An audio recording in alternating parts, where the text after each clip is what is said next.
Hello friends, on behalf of Manabadi, I welcome you all for video lectures on Group 2. You already aware that we conducted Group 2 classes 2016 previous Group 2 2016, and now we are coming before you with very enriched videos and more value addition. Here first I will discuss with you regarding the economy, how we should follow the economy, how we should approach the economy subject with respect to Group 2. Okay, first we will discuss the economy of Group 2, how we must approach the Group 2. Okay, here as all of you know that this time since 2016, Group 2 prelims and mains created. Okay, so now this economy plays a vital role both in prelims and mains. So in preliminary exam, this economy component carries 50 questions, and in a mains component, mains economy paper carries 150 marks. So total 200 marks belongs to this economy only. Clear? So out of 450 questions, 450 marks in Group 2, 200 marks belongs to this economy only. Means my point is that in the mains exclusively 150 marks you are having the economy. When it comes to the prelims, 50 marks, 50 questions carries 50 marks from the prelims component. And this time in 2017 or 2018, most probably we are expecting the new notification, new Group 2 notification in the month of June, July. Okay. See here, most probably, I am speaking most probably. Here the point is that next year anyhow we are having the general election. So before the election, every government must release the notifications. Clear? And here in the month of June, July, we are expecting the notification. Now the point is that notification is coming anyhow within 3 to 4 months, new notification is going to come. And how we should approach this Group 2 exam. And you know that once if you written Group 2 examination 2016, you come across what sort of questions they asked. Earlier, before 2016 Group 2, meaning if you just go through previous question papers and you just mug up few MCQs, you are having great chances to clear the examination. Now the situation completely changed. Now you must have a clear-cut conceptual understanding of all the subjects, particularly this economy. Unless you are not having the conceptual clarity, it is very difficult to crack the exam. I will give few questions on how we should approach. Before that, in 2018, this time already government of Andhra Pradesh released the GO regarding introduction of negative marking in Group 2. So the new Group 2 is having the notification is coming along with this negative marking. Apart from that, earlier this 2016 notification, prelims to main, they clear 1:50, they qualified for the mains. Means from prelims to mains, 1:50 they sent for the mains, and now this ratio reduced to 1:12. So for one post, only 12 members are supposed to write the mains examination. So just imagine how much tough the prelims portion now it is. Understand? Now clearing the prelims is a big hurdle before us. So unless we meticulously plan our preparation, it is very difficult to crack the preliminary examination. And moreover, we are having the negative marking, and in addition to that, those who did not clear the examination in 2016 notification, they are still continuing the preparation, so that we need to have more value addition, more enrichment in our preparation to compete with the old guys. Understand? So that here the point is that first we look into the preparation, how the syllabus is divided exactly in the preliminary examination, and each chapter what kind of resources we need to follow and how we should prepare such topics. Clear? In Group 2 preliminary examination, we are having 3 sections. You know that one section is completely Indian Constitution and governance, and one section is current affairs, and other section is Indian economy. And now regarding the current affairs and Indian polity and governance, the other faculty will give the guidance to you. As per economy is concerned, in Indian economy, we are having various chapters. One chapter is regarding the medieval economy. In medieval economy, like since 6th century to 6th century AD to till whatever happened before the British, we need to study in the medieval economy. In the British economy means pre-independence economy. Pre-independence economy also called as British economy. In British economy, we must study the events happened between 1756 to till 1947. Okay, and whatever events happened between 1756 to 1947, we must study in this British economy. And apart from that, we are having, when it comes to the modern India economy, here we are having Indian planning commission, 5-year plans, then Niti Aayog and all. Then we are having industrial policy. We are having industrial policy and industrial policy resolutions, the complete resolutions. Since 1948, first industrial policy resolution to recent one means 1991 new economic policy or new industrial resolution. Okay, then we are having agriculture policies. So agriculture sector, agriculture policies, then green revolution and all the areas with respect to the agriculture. Apart from that, we are having labor policies. This labor policies of Union government of India and respect to state governments. So here the labor policies with respect to government of India and various state governments, more emphasis on government of Andhra Pradesh. Then we are having new economic reforms. So whatever happened in 1991, after 1991 the entire events we are supposed to study in new economic reforms. Clear? So this is how we can study the Group 2 preliminary examination economy. Here in the prelims exam, major area, I am talking about the major area is the medieval economy, then British economy we are having, then we are having planning commission, 5-year plans till Niti Aayog. Apart from that, industrial policies we are having, then agriculture policies we are having, labor policies, and apart from that we are also having monetary policy and fiscal policy of government of India. So economic policies we called as monetary policy and fiscal policy also we are having. And then we are having new economic reforms and whatever the economic developments happened post 1991. Clear? This is how we can divide the syllabus. And after dividing the syllabus, how we should approach the medieval economy. If you go through the previous examination, few questions I am discussing and how we must approach that examination. Here in the medieval economy, they asked the question regarding Alauddin Khilji's economy. Okay, during Alauddin Khilji time, he carried out the world-class market reforms.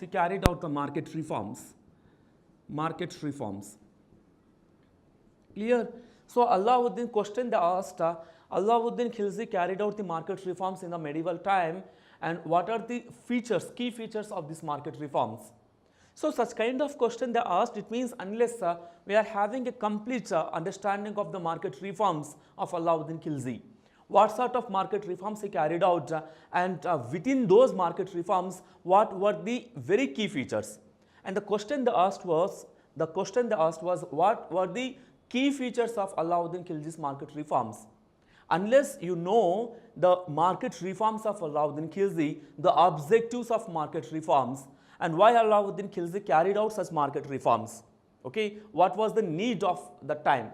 And do you know the historian of Alauddin Khilji's time, Barani, he was the historian of Alauddin Khilji's time. What he said? He said that the kind of market reforms Alauddin Khilji carried out is unparalleled throughout the world. It means that at that time, throughout the world, such kind of market reforms not happened, and that much greater market reforms this Alauddin Khilji undertaken during that time. And here, say for example, whatever the books are available in the market, if you read just Alauddin Khilji market reforms, that is not sufficient unless you know the exact content of that. Here in the classes, here in the video lectures, we are providing the best of the content here, and we are following the entire kind of, we are following the NCERT's content, and apart from that standard books like Telugu Academies and all, and out of compiling all the stuff, here we are delivering the lectures. So here if you follow our lectures properly, damn sure that you will answer all such kind of content questions, content based questions.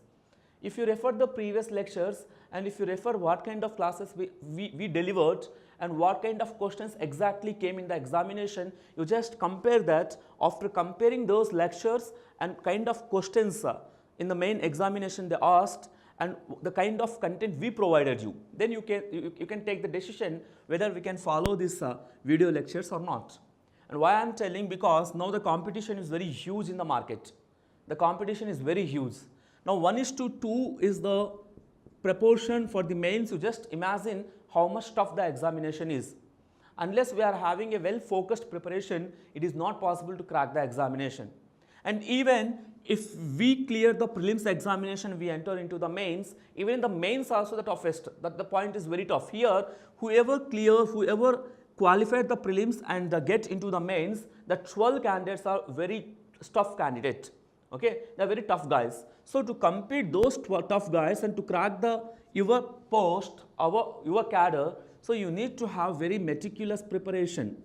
And apart from that, you need to prepare very scientific book. It means very standard books. Unless you prepare the standard books, it is very difficult to crack the examination. So this is one sort of question here. Here the options they given is like Alauddin Khilji market reforms. Anyhow, we discussed in regular lectures. See, Alauddin Khilji market reforms at that time majorly focused on the military. Okay. See, he want to expand his army. At that time, he was the only Delhi Sultan having the huge army, and he carried out approximately close to 3 lakh army. Okay, 3 lakh personnel present in the army. So that much huge army he carried out. So the purpose is he need to expand the Sultanate rule in entire India, and at the same time from this China side, frequent Mongol attack started. So one side, Alauddin Khilji want to expand his Sultanate throughout the India. That is one issue. And other issue is that from another side of China, these Mongol people, they started frequent attacks on Delhi. So he need to protect his Delhi seat, Delhi Sultanate. At the same time, he want to expand his territory. That's the point. That's why he expanded his army. While he expanded his army, along with that, he is the first Delhi Sultan who provided salaries in the form of cash to the army personnel. Very important. Alauddin Khilji was the first Delhi Sultan who provided salaries to the army personnel in the form of cash. Okay. So earlier rulers, they provided salaries in the form of kin. Okay, in the form of kind. Kind means the land revenue, etc. But he was the first Sultan who provided the salaries in the form of cash. So he need to pay the regular cash to in regular months. So he need to get more exchequer. He need to get more budget, more exchequer. Along with that, he need to maintain the prices of the commodities in the market optimum level. Okay, if the prices go up, if the prices of the commodities shoot it up, it badly affects the salaries of the army personnel. If the salaries of the army personnel, if the savings of the army personnel affected due to the high inflated conditions, inflated prices in the market, so what happened? A kind of resentment happened. Resentment means negativity towards the king. A kind of resentment happened towards the king. If something resentment happened in the army, it is not good for the king. That's why for the welfare of the soldiers, for the betterment of the soldiers, he want to create such kind of market ecosystem where the prices must be controlled. And that is the reason he carried out the market reforms. And whatever the market reforms he carried out, not uniformly implemented throughout the Delhi Sultanate. Okay, it was started only in Delhi, that too only in an army cantonment area.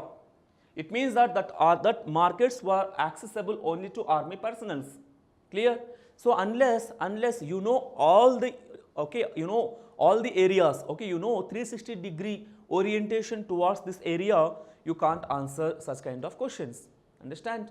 And here in the video lectures, we are providing each and every topic in minute details. Clear? This is one kind of example I am taking. and you take another question and how we should approach to crack to answer that question. You take, for example, they asked the question regarding again in the medieval economy they asked around 12 questions. Okay, one by one it is not possible to discuss here when it comes to this industrial reforms, when it comes to the industrial policies, they asked the question regarding 1977 industrial policy resolution. What the question they asked? They asked the question regarding which among the following industrial policy resolutions given most priority to small industries. Okay, so which of the following industrial policy resolutions given most priority to small industries, okay. So here we are having various industrial policy resolutions. We are having 1948 industrial policy resolution, 1956 we are having, 1971, 1973 amendment, then 1977 we are having, 1980 industrial policy resolution we are having, then 1991 industrial policy resolution we are having. So we are having approximately 6 to 7 IPRs, industrial policy resolutions. In that, which policy resolution given major importance to small industries? Okay, here unless you know each and every industrial policy resolution and the key features of those IPR, industrial policy resolution, and that particular industrial policy resolution given importance to which kind of industries, okay, and various industries were classified under various heads.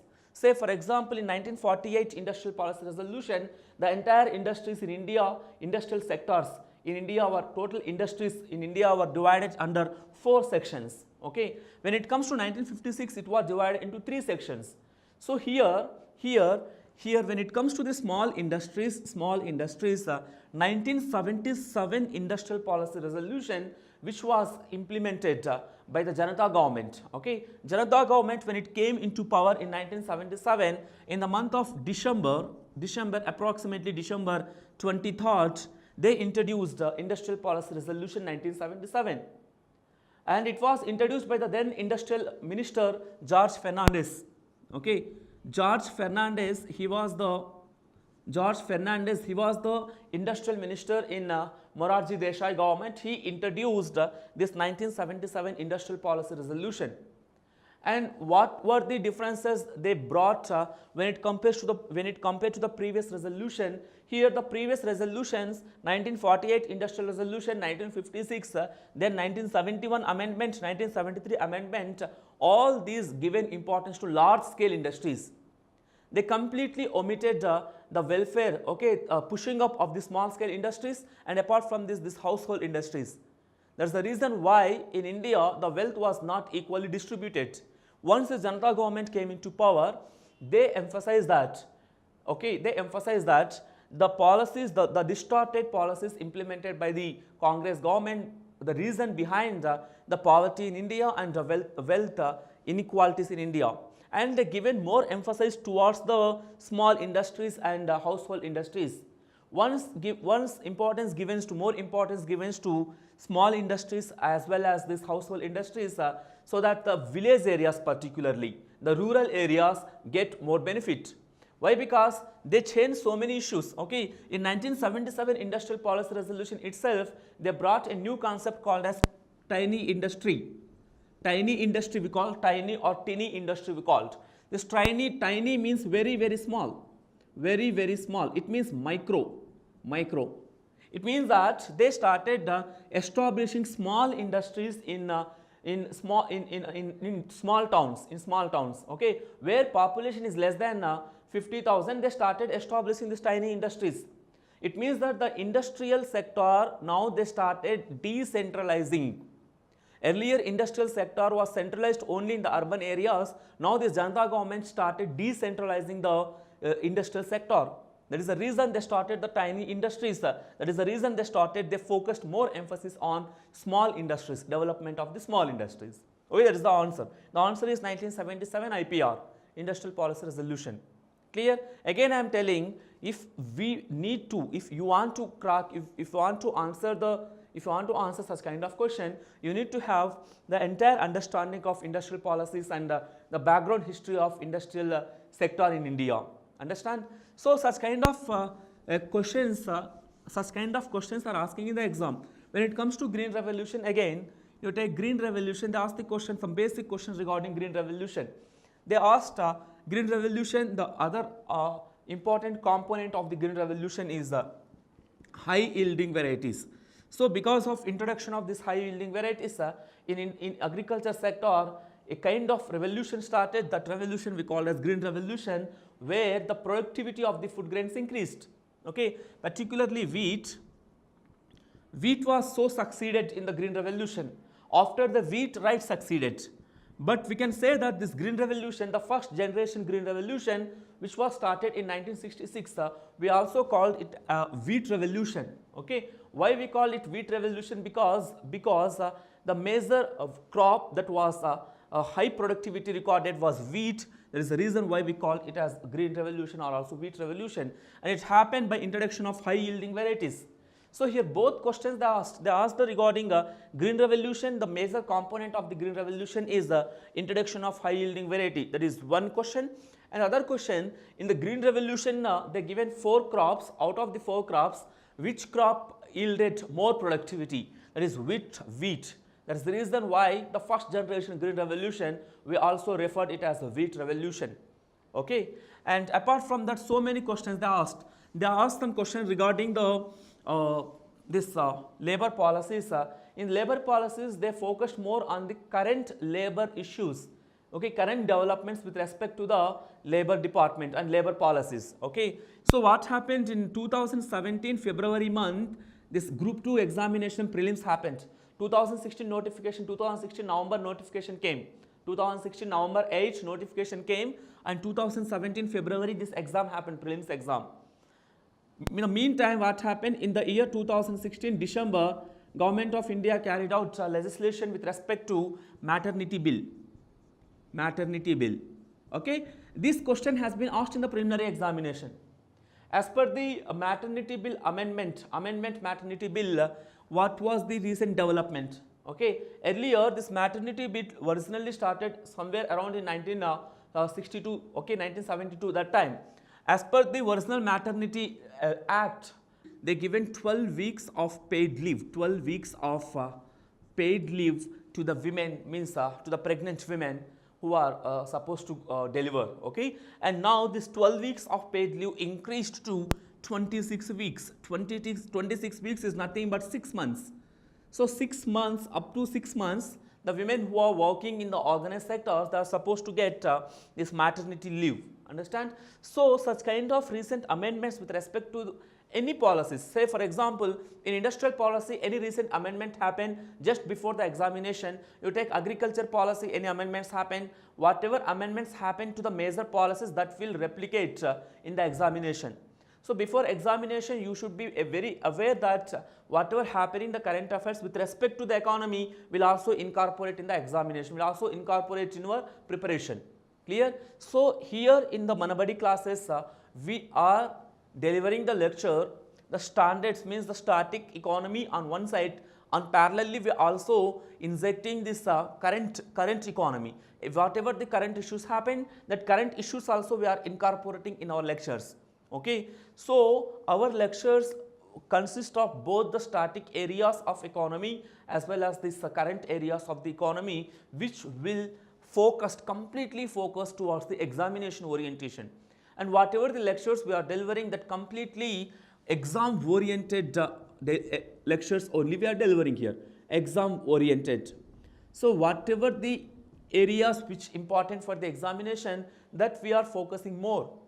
Okay, unless it is very important to the exam, we focused more on that. Whatever not so required for the examination point of view, we are not stressing that area that much. So by watching this video, what the benefit you will get is, the point is that you will focus to the exam, to the point of the examination, and we are completing each topic chapter by chapter. So whatever the lecture you watch, you listen, then immediately you can prepare the notes, so that will help you a lot. Along with the running notes, you prepare yourself, and we are supplementing you the material, the printed material, and frequently we are also giving you the test series. So this will really help you to secure more marks both in the preliminary examination and mains examination. And one more thing, in the previous exam, like 2016 Group 2 prelims examination, they asked one question regarding medieval economy, just British economy. In the 18th century economy is dominated by the India, okay. And how they framed the question? The question they framed was, who among the following given the statement? Who among the following given the statement? They given 4, okay. Vasco da Gama they given, and they given Peter the Great, XYZ they given. Yes, they asked that who among the following person said that 18th century economy is nothing but the Indian economy dominated by the India, okay. And what he said that statement given by Peter the Great that we discussed in our previous lecture. If you watch our lectures, that point we discussed, okay. Peter the Great, he was the emperor of Russia. He was emperor of Russia. He ruled Russia from around 1680 to 1725. During this time, it means that in between 17th century and 18th century, this Peter the Great ruled Russia. And what he said, no doubt, 18th century economy, global trade is Indian trade. 18th century global economy dominated by India. Why? Because at that time, Indian goods like muslin, like calicos, both are cotton textiles. Okay, this calicos, this muslin and all other goods from India exported to Europe, exported to Asia, Middle East and all the countries. Okay, at that time during 17th century to 18th century, throughout the world, Indian goods were dominated. That is the reason why the Peter the Great, the emperor of Russia, he said that no doubt 18th century economy dominated by India. So such kind of statement based questions also coming in the examination that you cannot find in the ordinary books which available in the market, and we are providing all such enriched lectures in our videos, okay. And apart from that, we are having so many other areas. The point is that, so the purpose of making this video is I should deliver to you what areas you need to specify. You need to stick on to your syllabus, first, second, third, fourth, fifth, X, Y, Z chapters, okay. And you read each chapter properly through proper textbooks, okay, standard textbooks like NCERT's, Telugu Academies, and you can watch our lectures. In our lectures, we are incorporating all the standard books, clear. And apart from that, recent government policies, okay, we are here providing you recent government policies. Whatever recent government policies are happening with respect to the chapters in the syllabus, that we are incorporating here itself. Understand? So whatever the current economy is happening, that current economy also we are incorporating in the chapters as per the syllabus, that will provide you more useful, okay, more beneficial. Understand? So this is how you must approach to group 2 economy with respect to the prelims. Okay, with respect to economy, I will make a separate lecture, separate video on how we should approach group 2 economy, group 2 mains economy. Okay, with respect to the prelims, this is what my views are. So kindly, my request to all of you, all of the students, means all of the aspirants, serious aspirant, you can stick on to the syllabus and you can read each and every chapter through standard books only. Okay, you don't follow whatever the books available in the market. If you follow that unrated books, you will definitely affect badly. Why? Because be very careful. Now 1:12 is going to come. 1:12 means a huge tough, a big hurdle, big tussle happening in the preliminary examination only. Once you crack the preliminary examination, you will definitely get the mains. Why? Because you will definitely get the service. In the prelims exam itself, you are putting all your energies. Okay, and after the prelims, you are having for 2 months or 2.5 months time, the 2 or 2.5 months time, you just make sure that you just revise the syllabus, revision only. In the mains, you no need to read the main syllabus, okay, right from freshly. Okay, whatever the gap between prelims and the mains, that gap we can make sure that we can keep that gap only for the revision. Okay, so before the preliminary examination itself, we can complete the task of prelim syllabus, and apart from that, we can read at least twice main syllabus. before the preliminary examination itself, we must complete the prelims syllabus, and apart from the prelims, in the main syllabus also we can read at least twice, so that in the gap between prelims and mains, that gap we can utilize for revision only. If you prepare like this, then only you are having a great chance to crack the service, otherwise it is not possible. Once you miss 2018 notification, it means that you need to wait another 1 or 2 years, which is very toughest conditions, okay, toughest time. So I wish you all the best. So you can follow our lectures which are providing the quality content. Apart from that, you can read some standard books so that you will go through the examination.